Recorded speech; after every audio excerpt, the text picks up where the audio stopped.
কচুয়ায় শিক্ষার্থীদের মাঝে পুরস্কার বিতরণ ও আলোচনা সভা অনুষ্ঠিত।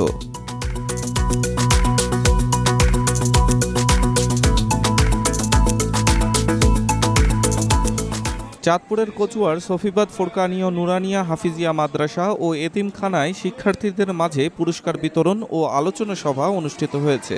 শুক্রবার সকালে মাদ্রাসা মিলনায়তনে সফিবাদ আল ফালাহ সমাজ উন্নয়ন সংগঠনের আয়োজনে এ আলোচনা সভা অনুষ্ঠিত হয়।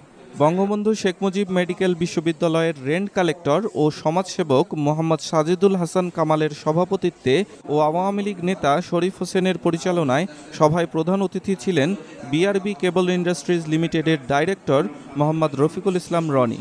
বিশেষ অতিথি ছিলেন ইউপি চেয়ারম্যান হাবিবুর রহমান মজুমদার জয়, ইউপি সদস্য জাকির হোসেন মোল্লা, মাদ্রাসার সভাপতি ডাক্তার শফিকুল ইসলাম লনি, যুবলীগ নেতা সোহেল মাহমুদ প্রমুখ।